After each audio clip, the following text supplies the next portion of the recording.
Salah satu guru kami Hafizahullah pernah bilang gini, kalau ada ikhwan yang bilang mau ta'aruf, coba dicek dulu medsosnya. Kalau masih follow akhwat-akhwat atau bahkan malah perempuan-perempuan seksi, lebih baik ditolak aja. Udah lama benernya ada sesuatu yang menggelitik pikiranku, yaitu tentang kalimat ini. Ya kalau mau istrinya cantik, modalin dong untuk skincare, make up, dan perawatan muka. Nah, tapi gimana kalau qadarullah keuangan suami belum atau tidak memungkinkan untuk modalin istri? Masa iya dia nggak akan pernah bisa lihat istrinya cantik? Nah yang kedua adalah, kenapa istri yang udah skincarean, udah jago make up, udah perawatan abis-abisan, masih aja diselingkuhin sama suaminya? Padahal rata-rata selingkuhannya ini nggak secantik istrinya, ya kan? Alhamdulillah Allah mudahkan aku untuk pelan-pelan belajar dan akhirnya menemukan jawaban dari pertanyaan-pertanyaan itu. Yang ternyata jawabannya tuh cuma satu. Jadi gini, Islam dengan segala syariatnya itu kan adil ya. Gimana enggak? Karena semua itu sumbernya dari Allah Al-Adil. Allah yang Maha Adil. Jadi untuk para suami yang qadarullah uangnya mungkin belum cukup, tenang. Islam punya solusinya yaitu Ghodul Basar. Yang artinya dalam bahasa Indonesianya adalah menjaga pandangan atau menahan pandangan dari hal-hal yang dilarang oleh Allah.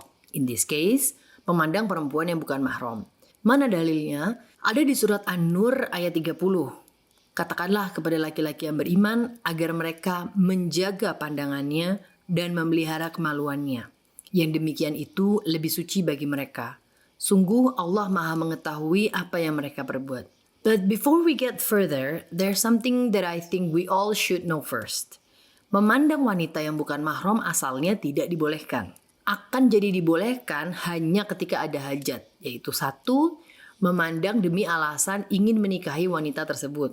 Hal ini dibolehkan yaitu dengan memandang wajah dan kedua telapak tangan atau yang dikenal sebagai nazar dalam proses ta'aruf. Dua, memandang wanita dalam rangka berobat. Boleh pada bagian yang dibutuhkan saja. Dan tiga, memandang wanita karena keperluan persaksian atau muamalat. Boleh melihat pada wajah saja. Poin-poin tadi aku kutip dari website rumaishow.com. Dah ya, jelas ya. Ketika seorang laki-laki itu bisa benar-benar menundukkan pandangannya karena Allah, itu istri yang gak skincarean, gak make upan, dan gak perawatan klinik aja bisa kelihatan cantik banget. Kenapa? Ya karena referensi perempuan itu hanya si istri. Logis kan? Kalau dulu aku sama adik nih zaman kuliah karena uang kami terbatas, saat kami emang perlu banget ganti handphone atau laptop dan akhirnya kebeli itu barangnya, we look away from all information about handphone or laptop. Kita nggak mau browsing-browsing lagi, kita nggak mau kepoin apa-apa lagi. Tujuannya apa? Supaya kita nggak nyesel udah beli itu barang. Supaya kita bisa ngerasa apa yang kita beli itulah yang best of the best. And it works until now. Kita nggak pernah ganti handphone sama laptop sampai itu barang udah bener-bener nggak bisa dipakai. Bahkan teknisi Roxy Mall aja udah nyerah. Nah, apalagi buat bapak-bapak yang dikasih rezeki untuk memanjakan istrinya. Harusnya bisa lebih mudah lagi dong melihat istrinya sebagai perempuan yang tercantik. Asalkan itu tadi, kalau mereka mau menundukkan pandangan. I mean, that's the only reasonable explanation on why those rich men still cheat on their beautiful wife. Karena mereka nggak jaga pandangan. Secantik-cantiknya istri ya, pasti adalah kekurangannya. Karena mereka kan juga manusia biasa. Bukan robot ciptaan manusia yang bisa dimodif sesukanya. Aku dulu pernah terlibat dalam sebuah percakapan tentang hal ini juga, tapi dalam skup yang lebih kecil yaitu Instagram. Salah satu guru kami Hafizahullah pernah bilang gini, kalau ada ikhwan yang bilang mau ta'aruf, coba dicek dulu medsosnya. Kalau masih follow akhwat-akhwat atau bahkan malah perempuan-perempuan seksi, lebih baik ditolak aja. Aku setuju banget sama statement ini. Alasannya simple. Kalau perintah Allah aja dilanggar, terus perintah siapa yang akan dia dengarkan saat menjadi seorang suami kelak? Mau berkelit kayak apapun, alasannya bakal susah aku terima. Apa gunanya coba follow mereka?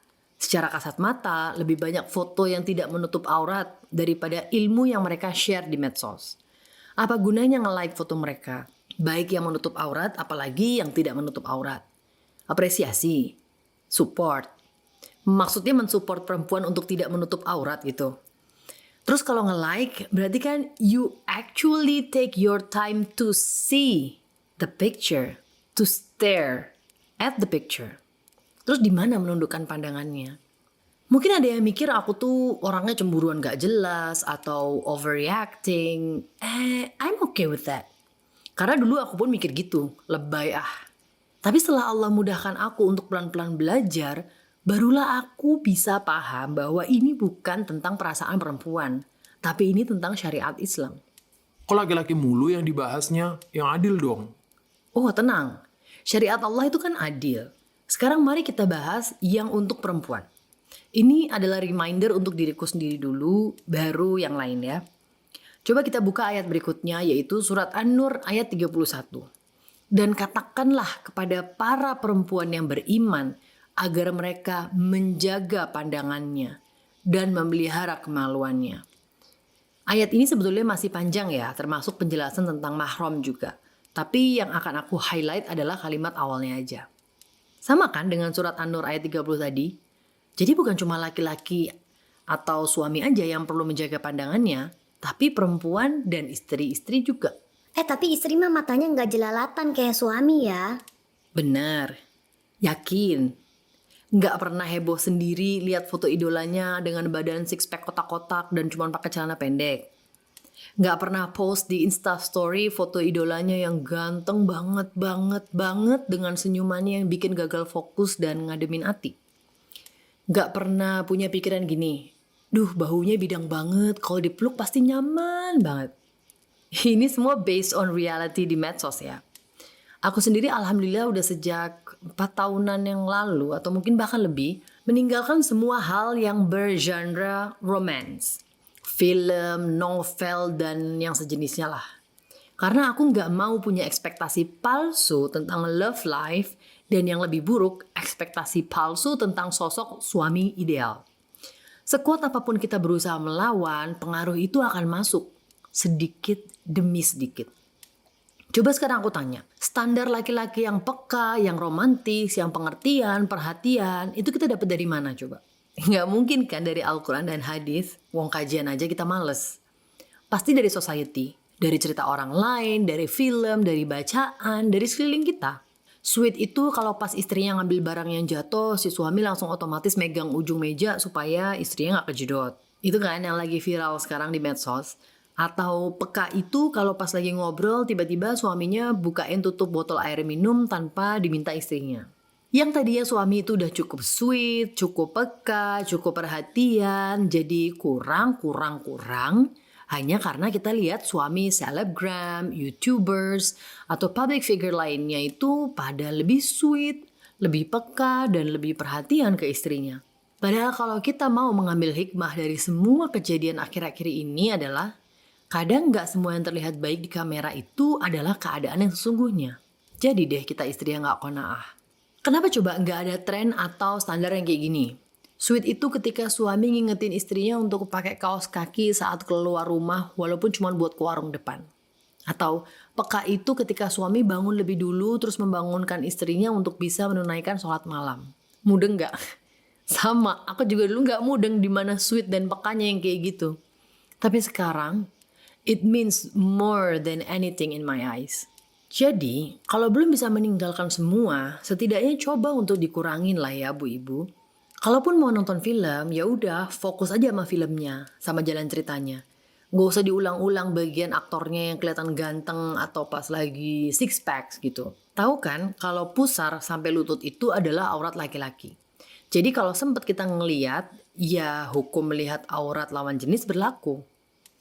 Gak usah terlalu kepoin Instagram aktor-aktor atau boyband, apalagi sampai menjadikan mereka mood booster saat lagi kesel sama pak suami. Masalah gak akan selesai, yang ada malah mungkin makin kesel lihat muka suami. Oh satu lagi, dan aku gak sedang ngejudge ya, ini pure dari ketidakmampuan otakku untuk memahami aja. Jujur Li, aku tuh gak paham kalau ada istri yang posting foto laki-laki yang bukan mahram di instastory-nya dengan caption semacam, aduh ganteng banget, duh senyumnya bikin leleh, my mood booster, atau six packs-nya nggak kuat, peluk dong bang. dan yang lainnya. I mean, I know they were just joking, buat seru-seruan doang atau apalah. Tapi aku biasanya langsung ngebatin gini. Ini kalau kejadiannya berbalik, apakah mereka masih bisa bilang hal yang sama ya? Maksudnya kalau si suami posting perempuan yang bukan mahramnya dengan caption yang sama, dengan alasan yang sama, kira-kira si istri masih bisa santuy nggak ya nanggepinnya? Tapi ya, each to their own kan. Well, what I'm trying to say is, seperti yang selalu aku ulang-ulang di banyak monolog, bahwa Islam itu dengan syariatnya yang sangat indah sudah menyiapkan semua solusi dari masalah. Tapi kalau kita mau lihat dengan sudut pandang yang lebih luas lagi, Islam itu sudah menyiapkan pencegahan supaya hal-hal buruk tidak terjadi. Syariat Islam itu lebih untuk mencegah sih sebetulnya daripada mengobati. Tapi sayangnya karena kemalasan kita untuk menuntut ilmu, akhirnya setelah kejeblos, baru deh cari solusinya. Ya kayak menundukkan pandangan ini, Allah udah perintahkan dalam surat An-Nur ayat 30 dan 31 tadi.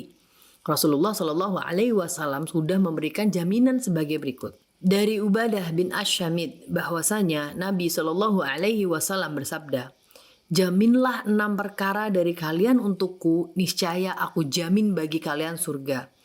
Jujurlah apabila kalian berbicara, tepatilah janji apabila kalian berjanji, tunaikanlah amanat apabila kalian diberi amanat, jagalah kemaluan kalian, tundukkanlah pandangan kalian, dan jagalah tangan kalian. Masih juga nganggep remeh? Ah, itu kan buat seru-seruannya. Kebayang gak sih kita berujah kayak gini di hadapan Allah kelak? Bahkan kadang ada yang dengan bangga ngomong gini ya.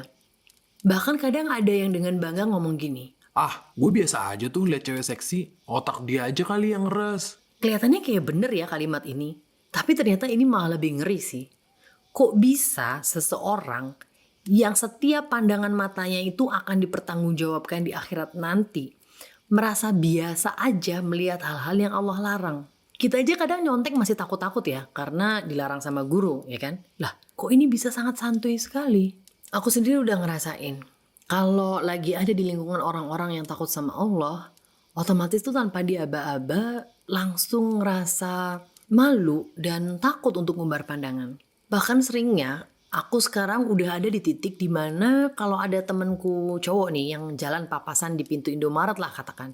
Aku tuh bisa yang gak mudeng itu siapa. Because I'm trying my very best to avoid unnecessary eye contact. Bukan berarti aku alim. Justru karena aku sangat fakir ilmu, imanku masih gak ada apa-apanya. Makanya aku paksain untuk sedikit demi sedikit bisa menjalankan syariatnya. Semoga Allah mudahkan dan mampukan kita semua untuk terus ikhtiar berjalan di jalannya.